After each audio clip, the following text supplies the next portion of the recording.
Dose calculation क्यों करनी पड़ती है, ड्रग की डोज क्यों कैलकुलेट करनी पड़ती है ना, मार्केट में तो नॉर्मली अवेलेबल है ड्रग्स, लाइक कोई 500 मिलीग्राम में जैसे पैनाडॉल अवेलेबल है, ओके।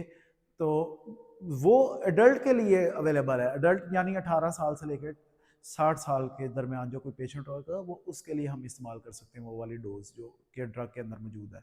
लेकिन अब ज़ाहिर बात है कोई कोई बच्चा भी होता है, कोई बीमार भी होता है, जैसे कोई इन्फेंट है ज़ीरो, यानी जब पैदा हुआ है, पैदा होने से 1 साल का जो होगा वो इन्फेंट कहलाएगा, एंड चिल्ड्रन कहलाएगा 2 साल से लेकर 17 साल का जो है इंडिविजुअल वो चिल्ड्रन कहलाएगा। इनकी डोज क्यों एडजस्ट करना पड़ती है, और एडजस्ट इसलिए करना पड़ती हैं क्योंकि विद द अब जब बेबी पैदा होता है उसके लिवर एंड किडनीज जो ऑर्गन है जिधर से ड्रग मेटाबलाइज होनी है, लाइक लिवर से एंड किडनी से ड्रग एक्सक्रीट होनी है, वो उतनी वर्किंग की हालत में नहीं होते। तो फिर अगर उसे ज़्यादा नॉर्मल डोज दे देंगे जो कि बड़े के मुताबिक है, तो वो बॉडी के अंदर रह जाएगी और उसके साइड इफ़ेक्ट्स आते रहेंगे, टॉक्सिक इफेक्ट्स आते रहेंगे, वो बॉडी से एक्सक्रीट नहीं हो सकेगी।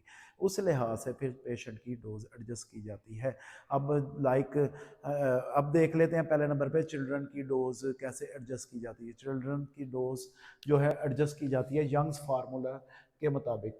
यंग्स फार्मूले के मुताबिक चाइल्ड की डोज क्या बनेगी, चाइल्ड क्या होता है 2 से 17 साल का जो है इंडिविजुअल जो भी बच्चा होगा उस चाइल्ड कहेंगे। अब इसका फार्मूला क्या है, एज इन ईयर्स, ऊपर क्या रखेंगे age in years multiply by adult dose. मिसाल के तौर पे किस कोई एडल्ट डोज है लाइक पैनाडॉल है वो 500 मिलीग्राम में अवेलेबल है, ठीक है। तो वो एडल्ट डोज इधर लिखेंगे, बच्चे की उम्र है लाइक 12 साल और divided by age in years, फिर यहाँ पे भी 12 आ जाएगा प्लस 12। अब ये इसको इसको मैंने सॉल्व करके बताया यहाँ पे। अब इससे यहाँ पे वैल्यूज को पुट करेंगे 12 मल्टीप्लाई बाय 500, ये अडल्ट डोज है, ये age in year, this is also called age in years, और ये प्लस 12। तो जो भी आंसर आएगा इसको कैलकुलेट करने के बाद वो चाइल्ड डोज हमारे पास अवेलेबल हो जाएगी, उसका काउंट हमारे पास आ जाएगी। नेक्स्ट बात करते हैं इन्फेंट डोज कैसे कैलकुलेट करते हैं। इन्फेंट होता है बर्थ यानी पैदा होने से 1 साल के दरमियान का जो बेबी होगा वो एडल्ट कहलाएगा। इन्फेंट डोज कैसे करेंगे कैलकुलेट, क्लार्क्स फार्मूले के तहत।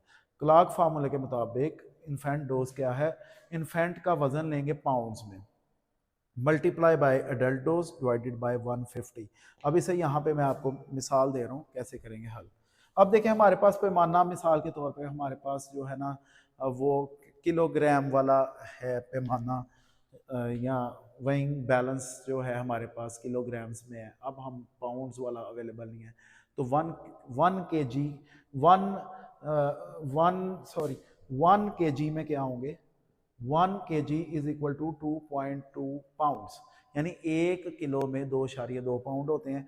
मिसाल के तौर पे अब कोई इन्फेंट है उसका वेट आया किलोग्राम में 12 kg आया, तो अब उसे आप 2.2 से मल्टीप्लाई बाय करेंगे तो क्या होगा 26.4 आ जाएगा। ये हमने अमाउंट निकाली, ये हमने वेट निकाली है पाउंड्स में।